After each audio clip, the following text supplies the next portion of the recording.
LT grade 2018 booklet series B हम लोग discuss कर रहे हैं। पिछली क्लास में हम लोगों ने क्वेश्चन नंबर 115 तक देख लिया था। आज क्वेश्चन नंबर 116 देखते हैं। देखिए, इनका कहना है क्वेश्चन में कहा गया है कि साइनाइड आयन जो है एक स्पेशल कैटलिस्ट के रूप में यूज होता है बेंजोइन कंडेंसेशन में। बेंजोइन कंडेंसेशन में साइनाइड आयन को हम एक स्पेशल टाइप ऑफ कैटलिस्ट के रूप में यूज़ करते हैं। क्यों इसको हम यूज़ करते हैं कैटलिस्ट के रूप में, इसको लेकर जो कारण दिए गए हैं उनमें कौन सा कारण सही है कौन सा गलत, ये हमें देखना है। तो cyanide ion is a specific catalyst. Question देखिए, CN- ion is a specific catalyst for benzoin condensation because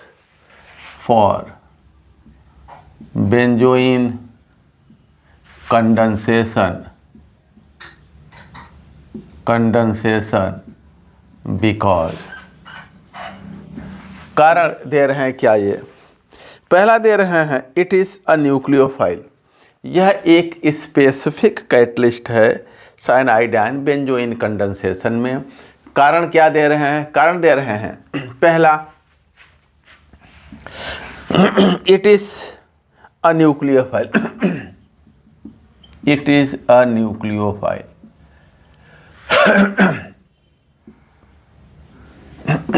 दूसरा, its electron withdrawing ability facilitate loss of aldehyde proton. Its electron withdrawing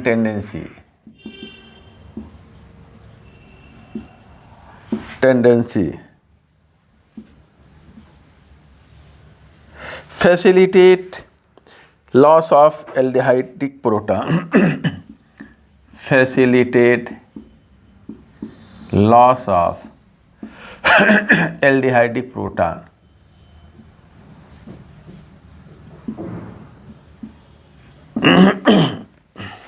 तीसरा, it is a good leaving group. It is a good leaving group.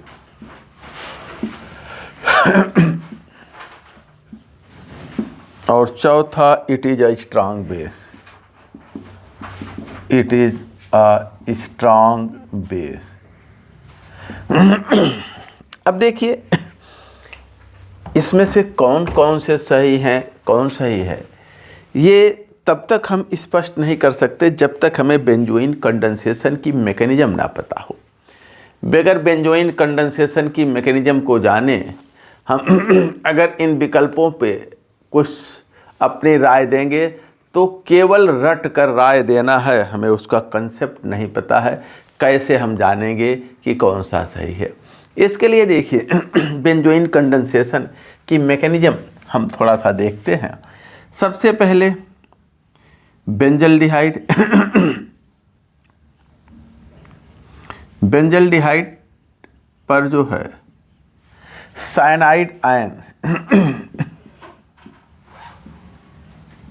Cyanide ion जो है, यहाँ पर देखिए पहले step में ये इसमें प्रवेश करता है और लास्ट में ये निकल जाता है यथावत। इट मीन्स कि यह कैटलिस्ट का काम करता है। लेकिन जब सबसे पहले ये एल्डिहाइड ग्रुप पर जुड़ता है, यहाँ अटैक करता है, तो ये किसकी तरह एक्ट कर रहा है? न्यूक्लियोफाइल की तरह कार्बोनिल कार्बन पर अटैक कर रहा है। तो यह एक न्यूक्लियोफाइल है, ये तो बात सत्य है। ठीक। आगे देखिए होता क्या है, जब ये एल्डिहाइड ग्रुप पर अटैक करता है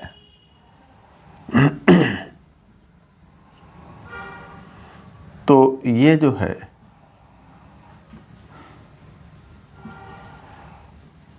साइनाइड आयन यहाँ जुड़ गया।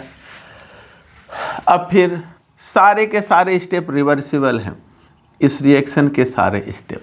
अब वाटर की प्रेजेंस में H2O एक प्रोटॉन इसको देता है, तो ये जो है OH में बदल जाता है,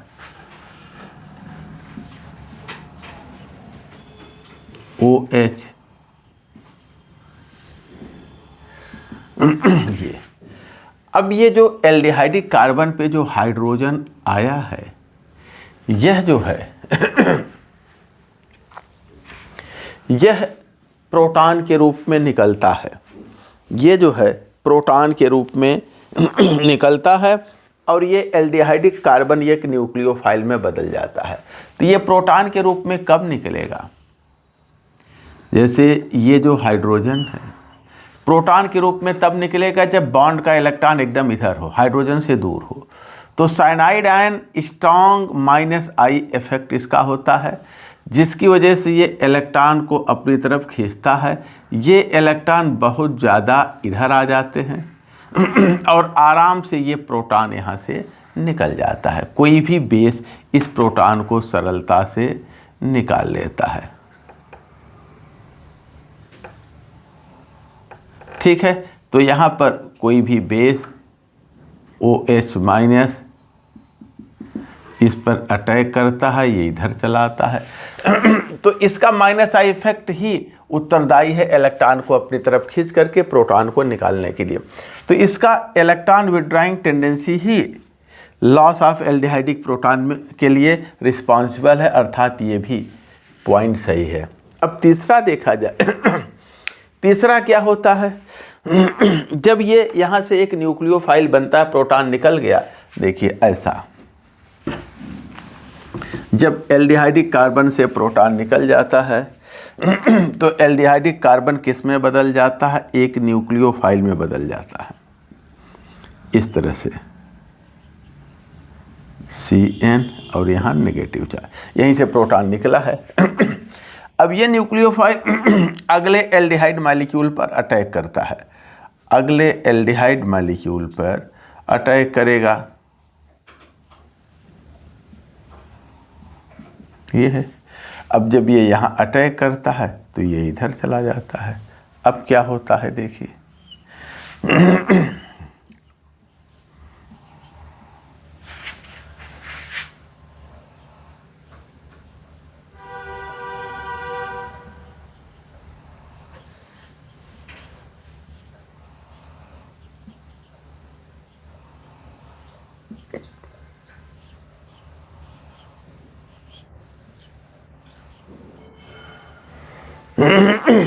ठीक है, अब एक प्रोटॉन यहाँ से यहाँ चला जाए, ये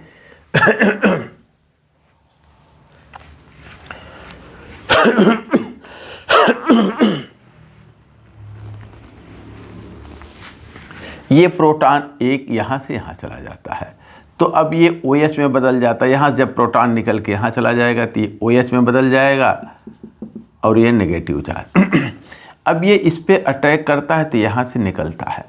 अब ये निकल रहा है इसलिए लीविंग ग्रुप इसको हम कहते हैं। अगर ये बेहतर लीविंग ग्रुप नहीं होगा तो ये इलेक्ट्रॉन पेयर यहाँ अटैक करके इसको बाहर निकाल नहीं पाएगा, अर्थात ये गुड लीविंग ग्रुप होता है। ठीक है ना, ये भी बात सही है।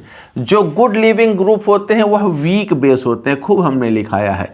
जो वीक बेस होता है गुड लीविंग ग्रुप होता है। इन्होंने क्या दे रखा है? स्ट्रांग बेस, अर्थात ये पॉइंट क्या है? गलत है तो इसमें पहला, दूसरा और तीसरा ये 3 बिंदु सही हैं और चौथा वाला जो है वो गलत है। तो जिसमें पहला, दूसरा, तीसरा को करेक्ट दिया होगा वही सही है, उसी को आप नोट कर लीजिए।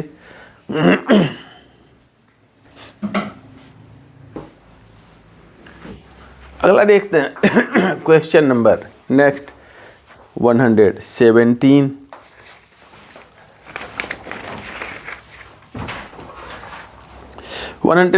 देखिए क्या है।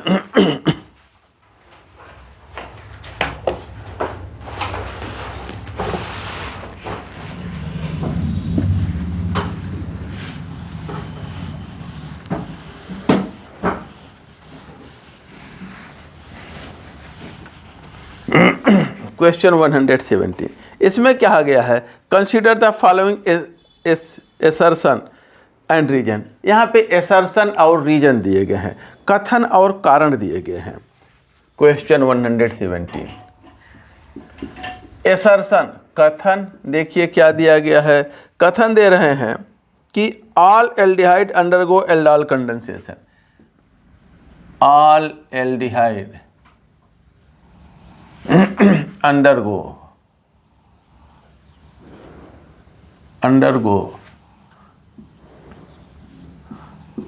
एल्डाल कंडेंसेशन, सभी एल्डिहाइड एल्डाल कंडेंसेशन देते हैं। कारण क्या दे रखे हैं, alpha hydrogen on aldehyde are acidic, alpha hydrogen on aldehyde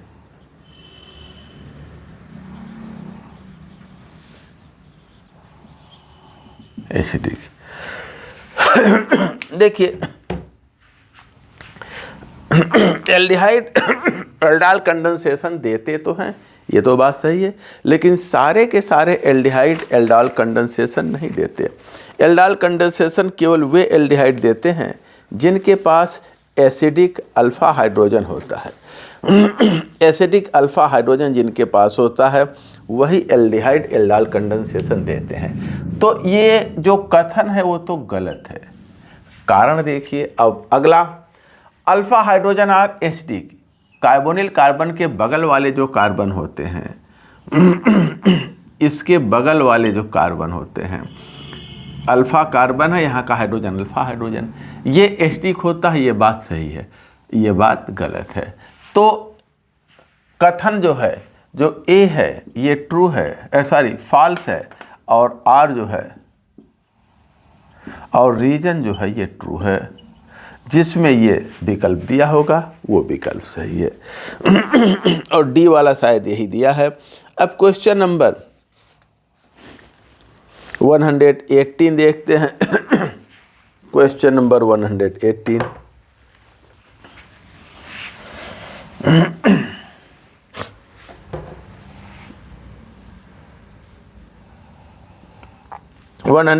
देखिए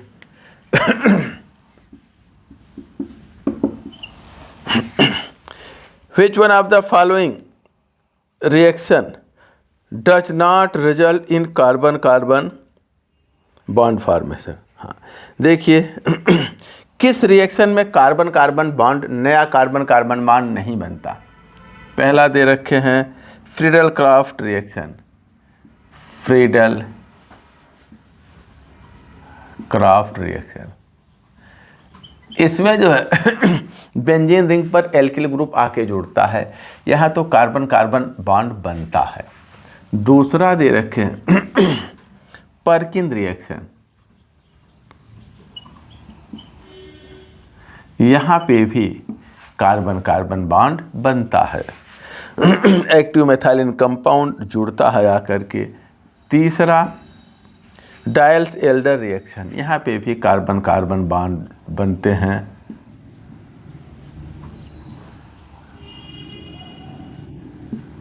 ये भी है। चौथा है हाइड्रोबोरेशन रिएक्शन, यही नहीं है हाइड्रोबोरेशन रिएक्शन, यही गड़बड़ है, और जो गड़बड़ है वही सही विकल्प है। अब आते हैं नेक्स्ट जो है question number 19, glucose and fructose same osazone बनाते हैं। ठीक है, ग्लूकोज और फ्रक्टोज सेम ओसाजोन बनाते हैं, इसका कारण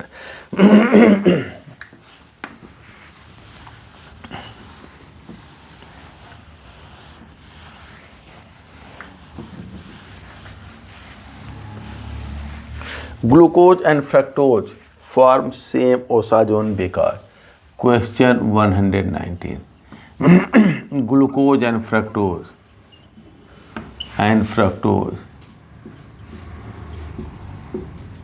फॉर्म सेम ओसाजोन because देखिए ओसाजोन क्या होता है, ग्लूकोज क्या होते हैं, फ्रक्टोज क्या होते हैं, इनको देखा जाए तो हमें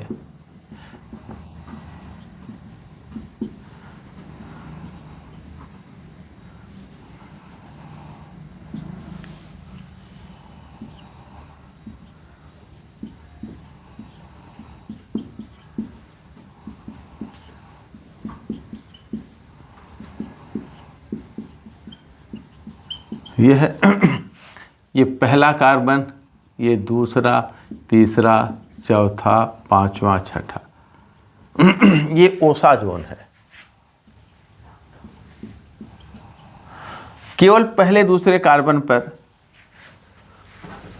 ये ग्रुप जुड़ा हुआ है, ठीक है ना। फेनाइल हाइड्रोजन ग्रुप पहले दूसरे कार्बन पर जुड़ा है। ग्लूकोज देखिए कैसा होता है,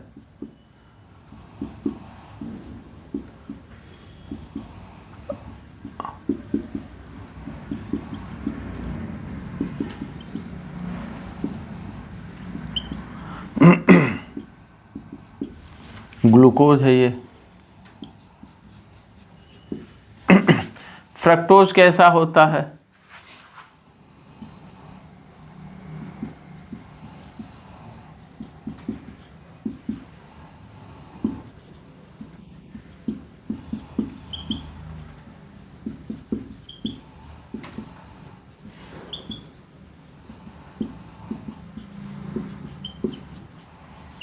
फ्रक्टोज है। देखिए ग्लूकोज का पहला, दूसरा, तीसरा, चौथा, पांचवा, छठा, ये सिमेट्रिक कार्बन दूसरा है, तीसरा, चौथा, पांचवा। तो तीसरे, चौथे, पांचवें का कन्फिग्रेशन ग्लूकोज फ्रक्टोज का देखिए सेम है। और ओसाजोन फॉर्मेशन में केवल पहला दूसरा कार्बन प्रतिभाग करता है, इन्वॉल्व होता है, बाकी कार्बन नहीं करते। तो केवल पहले दूसरे कार्बन ही यहाँ ओसाजोन फॉर्मेशन में भाग लेते हैं, ये इसमें बदल गया या इसमें। बाकी के जो कार्बन है वो एक जैसे होते हैं ग्लूकोज में, फ्रक्टोज में और ओसाजोन में, ठीक है ना।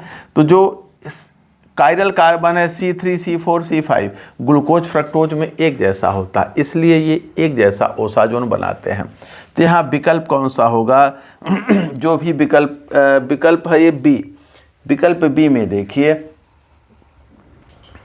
क्योंकि इनका जो है C3, C4, C5 का सेम कन्फिग्रेशन है।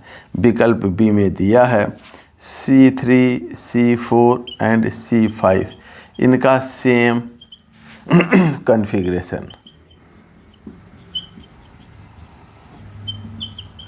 सेम कन्फिग्रेशन है, ठीक ना। अब अगला देखते हैं क्वेश्चन नंबर जो है 120। क्वेश्चन नंबर 120 देखिए, which one of the following reaction of glucose is not matched correctly? कौन सा करेक्टली मैच्ड नहीं है।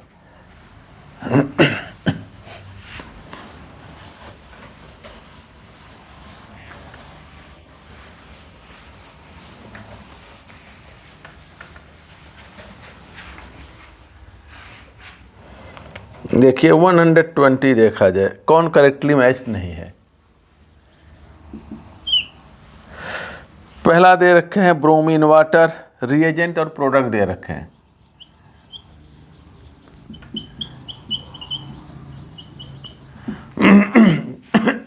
पहला दे रखे हैं ब्रोमीन वाटर,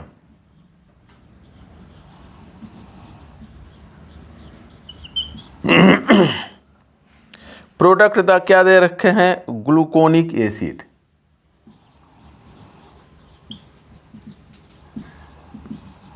ये तो करेक्ट है। दूसरा है नाइट्रिक एसिड,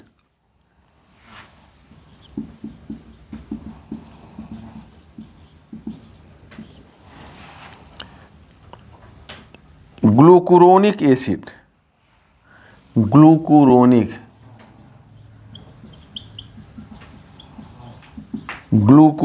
एसिड।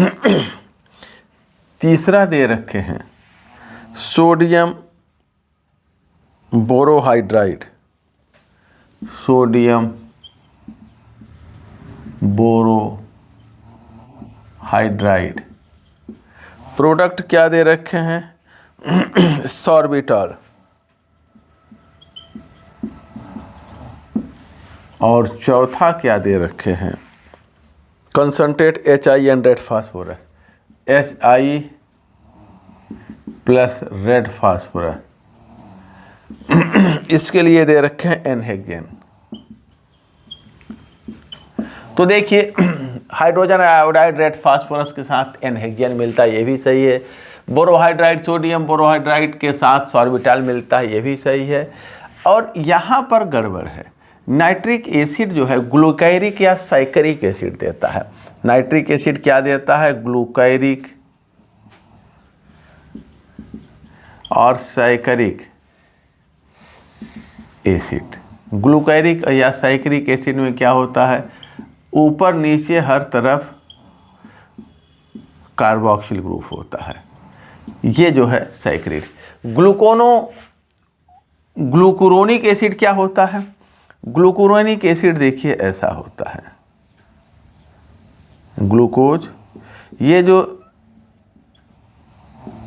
ऐसा होता है,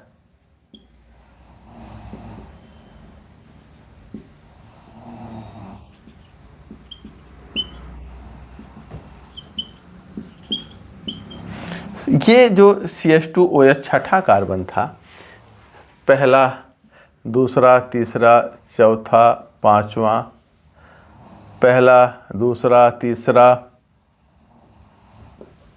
चौथा, पांचवा और छठा, ये जो छठा कार्बन था ये कार्बोक्सिल ग्रुप में बदल जाता साइक्लिक फॉर्म में। तो यही जो है गलत है, और जो गलत है वही क्या है? सही विकल्प है। तो ग्लूकुरोनिक एसिड नहीं, ग्लूकायरिक या साइक्रिक एसिड हमें प्राप्त होता है। आगे देखते हैं नेक्स्ट क्वेश्चन 21।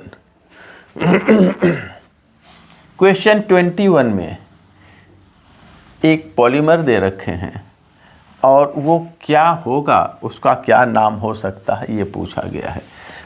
पॉलीमर क्या है ये देखिए, क्वेश्चन 121।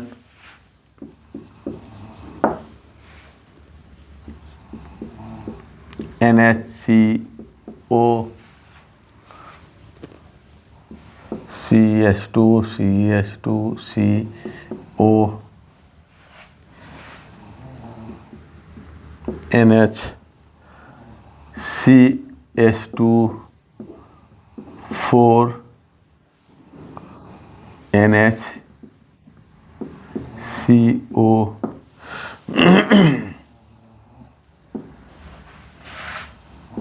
ये है, ठीक है। तो देखिए इसमें जो मोनोमर है, इसमें एक मोनोमर ये है जिसमें कितने कार्बन है? 4 कार्बन। अगला मोनोमर ये है, इसमें भी कितने कार्बन है? 4 कार्बन। और एमाइड, CONH एमाइड लिंकेज है ना, तो ये नाइलॉन में एमाइड लिंकेज होता है, इसको हम नाइलॉन 4,4 कहेंगे। पहला ही विकल्प इसमें सही है, नाइलॉन 4,4, ठीक है। नोट कर लीजिए, जो मोनोमर में कार्बन एटम्स हैं उनकी संख्या के आधार पर नाम रखा जाता है। अगला देखिए,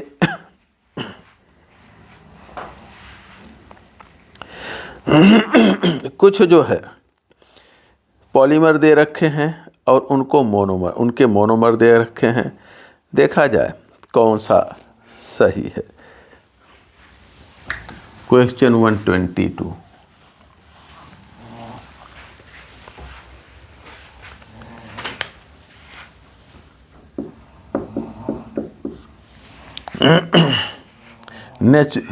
यहाँ दे रखे हैं नेचुरल रबर,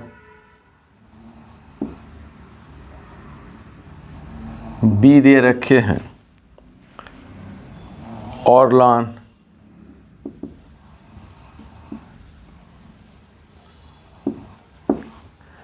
सी दे रखे हैं टेफ्लॉन और डी दे रखे हैं टेरिलिन। इसमें देखिए क्या दे रखे हैं?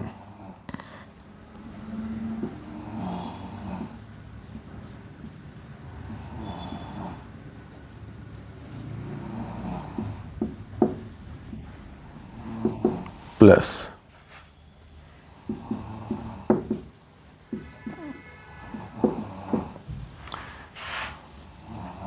पहला। दूसरा क्या दे रखे हैं? CF2 double bond CF2। तीसरा क्या दे रखे हैं? CH2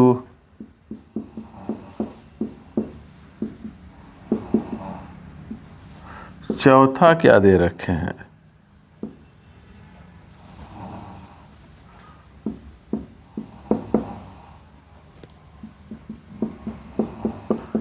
Cl। ठीक है, एक्रिलोनाइट्राइल। देखिए, नेचुरल रबर ये 2-methyl-1,3-ब्यूटाडाइन होता है। ऑर्लॉन, एक्रिलोनाइट्राइल से ऑर्लॉन बनता है। क्लोरोफ्लोरोकार्बन यानी कि टेट्राफ्लोरोएथाइलिन CF2 इससे टेफ्लॉन बनता है। और ये जो है टेरिलीन बनता है। तो इस तरह से ए का जो है 3, बी का 4, सी का 2 और डी का जो है 1। ये जिसमें हो उसको सही कर लीजिए। अगला जो है क्वेश्चन नंबर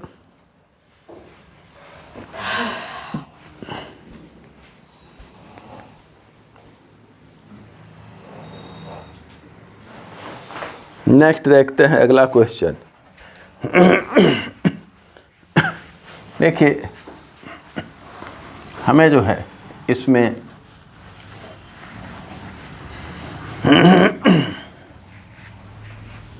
एक मॉलिक्यूल दिया गया है और उसका कन्फिग्रेशन कौन सा सही होगा ये पूछा गया है। क्वेश्चन 123 देखिए।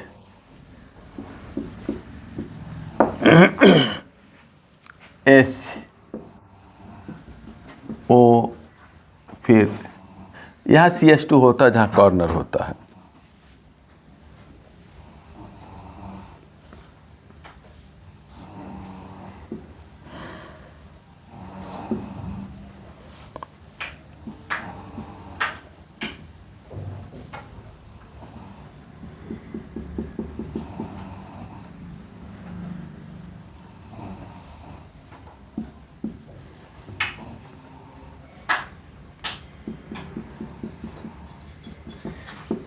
ठीक है, हमें कन्फिग्रेशन बताना है। तो सबसे पहले इस डबल बॉन्ड का कन्फिग्रेशन देखते हैं। देखिए, इस कार्बन पर 2 ग्रुप जुड़े हैं, इसका एटॉमिक नंबर ज़्यादा है तो इसका फर्स्ट प्रायोरिटी होगा, इसका सेकंड। इस पर 2 ग्रुप जुड़े हैं, यहाँ CH2 होता है, इसका एटॉमिक नंबर 1 है, इसका 6 है तो इसका फर्स्ट प्रायोरिटी होगा, इसका सेकंड होगा। डबल बॉन्ड पर जुड़े एटम्स की प्रायोरिटी। अगर सेम प्रायोरिटी सेम साइड में है तो जूसा में Z होता है, अपोजिट साइड में है तो एंडजेजन। तो फर्स्ट प्रायोरिटी एक में ऊपर है एक में नीचे, तो E। इसका कन्फिग्रेशन क्या हो गया? E। इस पर देखा जाए 4 अलग अलग ग्रुप जुड़े हुए हैं। क्या कन्फिग्रेशन होगा? पहले इसका प्रायोरिटी देखा जाए, इसका एटॉमिक नंबर सबसे ज़्यादा है तो फर्स्ट प्रायोरिटी। उसके बाद यहाँ CH2C है, यहाँ CH2O है तो इसकी सेकंड प्रायोरिटी हो गई इस कार्बन की, फिर इस कार्बन की थर्ड प्रायोरिटी हो गई और इसकी फोर्थ। ठीक है, फोर्थ प्रायोरिटी नीचे है, हम फर्स्ट से सेकंड होते हुए थर्ड तक चलेंगे। यदि क्लॉकवाइज पाथ है, इस कायरल कार्बन का कन्फिग्रेशन R होगा। तो कन्फिग्रेशन RE, जिस विकल्प में R और E दिया होगा पहला ही विकल्प है। पहले विकल्प में कन्फिग्रेशन R एंड E दे रखा है तो पहला ही विकल्प सही है। इसको अगर किसी को न समझ में आ रहा हो तो जा कर के जहाँ पर पढ़ाया गया है इसको आइसोमेरिज्म में RS कन्फिग्रेशन EZ नॉमेनक्लेचर उनको देख लीजिए, सीक्वेंस रूल और ये सब देख लीजिए, कैसे कन्फिग्रेशन बनाते हैं, असाइन करते हैं, इसको देख लीजिए। ठीक है, अब आते हैं क्वेश्चन 124। कुछ ज्योमेट्रिकल आइसोमर्स को लेकर के कुछ स्टेटमेंट दिए गए हैं और उन स्टेटमेंट्स में कौन सा सही है ये हमें बताना है। तो क्वेश्चन 124 में देखिए पहला जो स्टेटमेंट है उसमें क्या है, all geometrical isomers have a double bond. All geometrical isomers है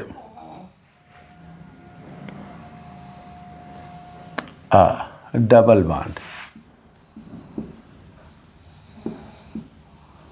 देखिए सभी ज्योमेट्रिकल आइसोमर्स में डबल बॉन्ड होता है, क्या यह सत्य है? ऐसा नहीं है। डबल बॉन्ड वाले ज्योमेट्रिकल आइसोमेरिज्म प्रदर्शित करते हैं, लेकिन हमने ज्योमेट्रिकल आइसोमेरिज्म साइक्लोएल्केन में पढ़ाया है, साइक्लोएल्केन में बताया है,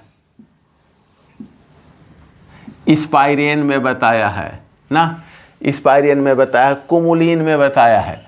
साइक्लोएल्केन देखिए इसमें कोई डबल बॉन्ड नहीं है, लेकिन ये भी ज्योमेट्रिकल आइसोमेरिज्म प्रदर्शित करता है ना। इसी तरह से मैंने उसमें बताया है स्पाइरेन में इसमें कोई डबल बॉन्ड नहीं होते, लेकिन ये भी ज्योमेट्रिकल आइसोमेरिज्म प्रदर्शित करते हैं। तो डबल बॉन्ड वाले जो होते हैं ज्योमेट्रिकल आइसोमेरिज्म तो प्रदर्शित करते हैं, लेकिन सभी ज्योमेट्रिकल आइसोमर में डबल बॉन्ड हो ऐसा नहीं। ये स्टेटमेंट पहला गलत है। दूसरा स्टेटमेंट देखिए क्या है तो पहला स्टेटमेंट तो इनका गलत है, हमें सही वाले कौन हैं ये ढूंढ के देखना है। अगला जो है ऑल ज्योमेट्रिकल आइसोमर्स है are diastereomers. All geometrical isomers are diastereomer और डायस्टीरियो आइसोमर, स्टीरियो आइसोमर। अब देखिए सारे के सारे ज्योमेट्रिकल आइसोमर डायस्टीरियो आइसोमर हैं, ये बात सही है, क्योंकि ज्योमेट्रिकल आइसोमर एक दूसरे के मिरर इमेज नहीं होते, इसलिए इनको हम क्या कहते हैं, डायस्टीरियोमर। ये तो बात सही है। तीसरा ऑल ज्योमेट्रिकल आइसोमर्स है restricted rotation about a bond, ये भी सही है। All geometrical isomers have restricted rotation about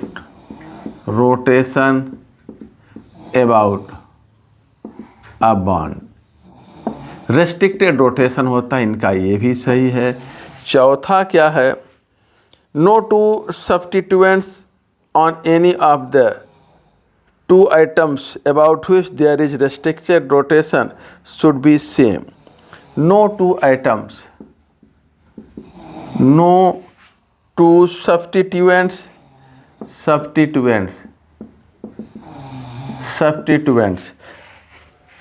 no two substituents on any of the items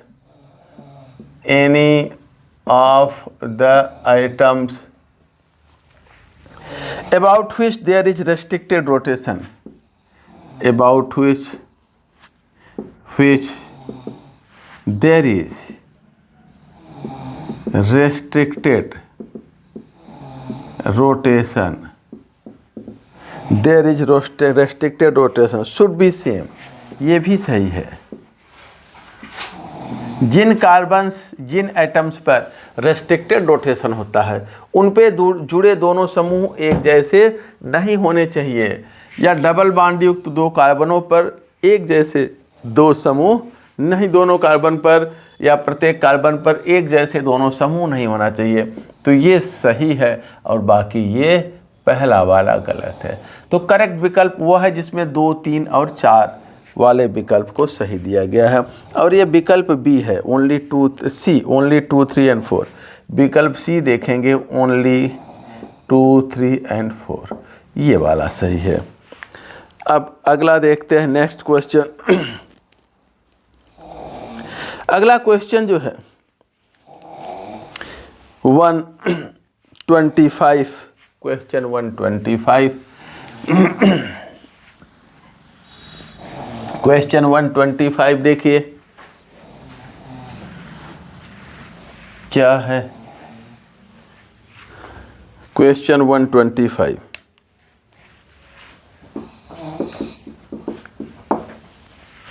इसमें हमें जो है अरेंज करना है इनको, जो है decreasing carbon oxygen double bond stretching frequency, carbon oxygen stretching frequency new CO ओ स्ट्रेचिंग, इसका डिक्रीजिंग ऑर्डर बताना है।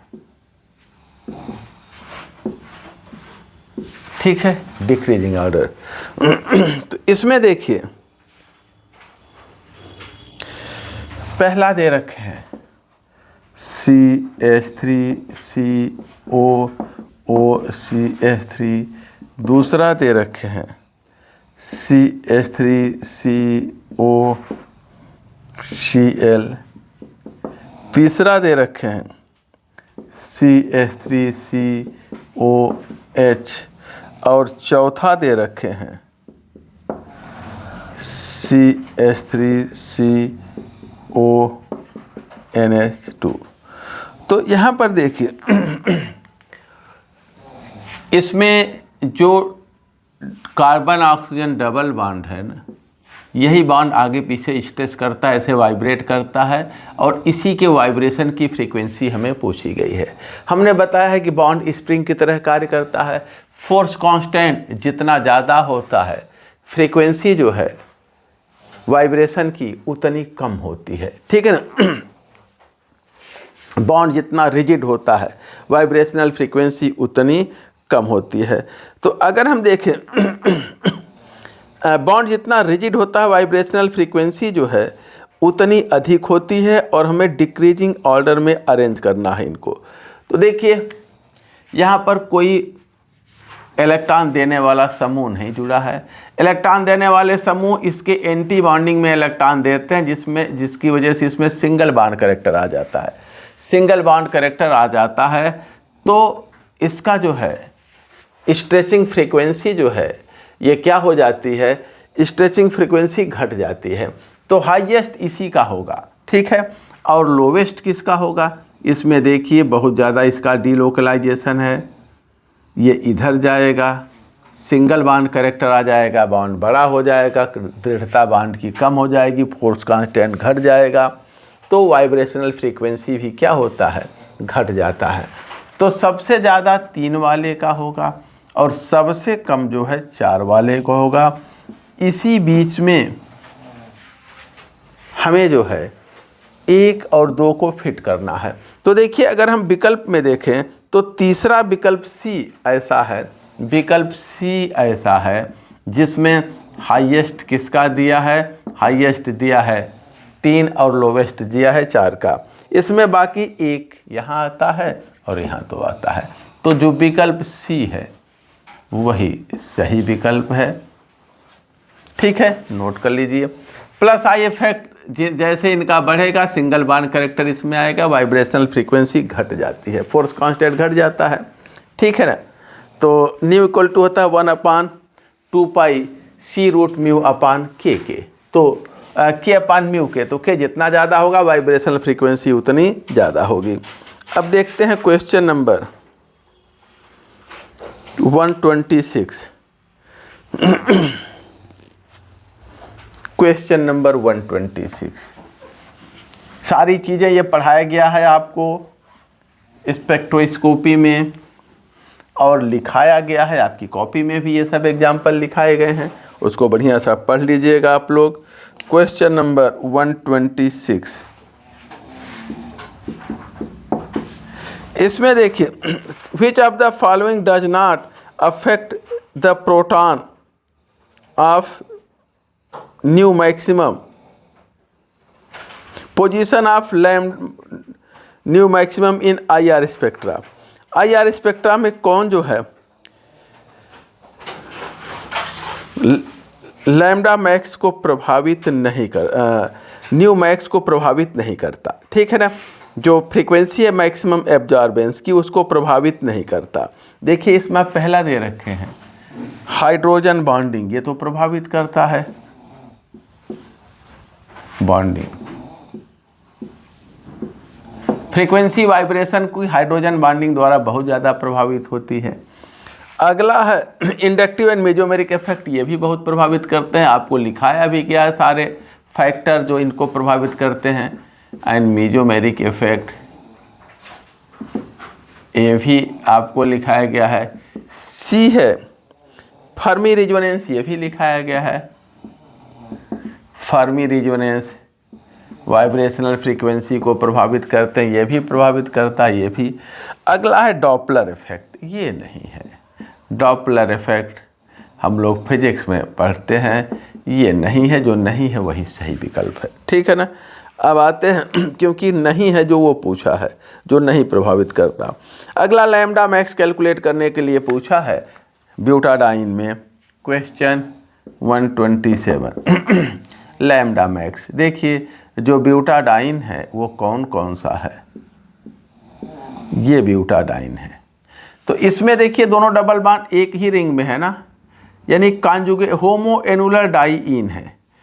तो ये कैसा सिस्टम है, होमो एनुलर डाइईन। तो इसके लिए लैम्डा मैक्स क्या हो जाएगा, नहीं इसके लिए जो बेस वैल्यू है, इसकी बेस वैल्यू ये 253 मिली माइक्रोन या नैनोमीटर जो भी कह लीजिए, इतना है। उसके बाद इस पर देखिए एक रिंग रेजिड्यू है, दूसरा रिंग रेजिड्यू है, तीसरा रिंग रेजिड्यू, 3 जो है रिंग रेजिड्यू है। तो ये हो गया 15 नैनोमीटर। एक एक्जोसाइक्लिक, इस रिंग के बाहर एक डबल बॉन्ड निकल रहा है, तो एक एक्जोसाइक्लिक डबल बॉन्ड है, इसका 5 होता है। सब जोड़ लीजिए तो 273 नैनोमीटर होगा वेवलेंथ मैक्सिमम एब्जॉर्बेंस का, यानी लैम्डा मैक्स जो है ये 273 इसका होगा, 273। तो इसमें यही पूछा गया है कि किसका जो है लैम्डा मैक्स 273 होगा, तो पहला वाला ही विकल्प सही है। अब देखते हैं क्वेश्चन नंबर 128। इसमें पूछा गया है लीस्ट एनर्जी का ट्रांजिशन, किस ट्रांजिशन में एनर्जी सबसे कम एनर्जी की आवश्यकता होती है, लीस्ट एनर्जी ट्रांजिशन कौन सा होता है, ये पूछा गया है। तो चलिए देखते हैं लीस्ट एनर्जी ट्रांजिशन कौन कौन से ट्रांजिशन है, ये भी खूब लिखा है सारी चीज़ें। एक भी ऐसा क्वेश्चन नहीं है जो आपकी कॉपी में ना हो, सब पढ़ डालिए। Question 128 least energy transition, least energy transition. तो देखिए सबसे अधिक एनर्जी होती है सिग्मा बॉन्डिंग से sigma anti bonding, sigma bonding से सिग्मा एंटी बॉन्डिंग सबसे अधिक एनर्जी होता है। उससे कम पाई बॉन्डिंग से पाई एंटी बॉन्डिंग, उससे कम एनर्जी पाई बॉन्डिंग से पाई एंटी बॉन्डिंग, फिर उससे कम नॉन बॉन्डिंग से सिग्मा एंटी बॉन्डिंग का होता है, सिग्मा एंटी बॉन्डिंग, और सबसे कम होता है नॉन बॉन्डिंग से पाई एंटी बॉन्डिंग, यही लोवेस्ट एनर्जी का है। और ये नॉन बॉन्डिंग से पाई एंटी बॉन्डिंग विकल्प डी में दिया गया है, ठीक है ना, देख लीजिए। अगला सवाल एक है इनका कहना है, हाँ देखिए सवाल थोड़ा सा इसको ही बताया गया है आप लोगों को, इलेक्ट्रोकेमिस्ट्री जहाँ पढ़ाया है हिंट दिया है बताया है, लेकिन सवाल देखिए 129 इन्होंने दे रखा है एक Fe3 से Fe2 प्लस का Fe3 प्लस से Fe2 प्लस बना रहे हैं। इसका जो है पोटेंशियल पूछा गया है, इसका जो E0 होगा पहले स्टेप का ये क्या होगा, इससे फिर ये बना रहे हैं इसका जो है पोटेंशियल E02 होगा, इससे सीधे इसको बना रहे हैं इसका पोटेंशियल E0 दे रखे हैं। ठीक है, तो पहला इसकी वैल्यू क्या दे रखे हैं, इसकी वैल्यू दे रखे हैं 2 से 0 का -0.44 वोल्ट। इसकी वैल्यू क्या दे रखे हैं, इसकी वैल्यू दे रखे हैं +3 से 0 का ये -0.036 वोल्ट दे रहे हैं। इसकी वैल्यू पूछे हैं, ठीक है ना। तो ध्यान देंगे हम हेस लॉ यहाँ अप्लाई करेंगे। कोई प्रोसेस चाहे 2 स्टेप में पूरा हो चाहे 1 स्टेप में, टोटल हीट एक्सचेंज या एनर्जी का एक्सचेंज सेम होता है। हम यहाँ पोटेंशियल इनका जोड़ दें तो सेम नहीं होगा, एनर्जी सेम होगा। तो यहाँ पर एनर्जी डेल्टा G1 किसके बराबर होगा, ये होता है -NF(E1)0 के, और ये हो जाएगा, ठीक है। और G2 किसके बराबर हो जाएगा, -NF(E02) के, और ये G -NF(E03) के E0 के। पहले स्टेप में देखिए 1 इलेक्ट्रॉन इन्वॉल्व है तो N की वैल्यू 1 है, पोटेंशियल इसका पूछा गया है। दूसरे में देखिए 2 इलेक्ट्रॉन इन्वॉल्व है, N की वैल्यू 2 है, N यहाँ क्या है 2, और पोटेंशियल 0.44 नेगेटिव में। और तीसरे में देखिए N की वैल्यू यहाँ से यहाँ 3 है और पोटेंशियल कितना है, -0.036 वोल्ट है। तो इन दोनों का योग इसके बराबर होगा, G1 + G2 = G के, ठीक है। अब G देखिए कितना है, -3F और माइनस, या हम कहें -3 -0.036 और F = ये और ये दोनों जोड़ लें तो ये हो जाएगा -1, और E0 कितना दे रखे हैं यही हमें निकालना है, F और E1 ये निकालना है।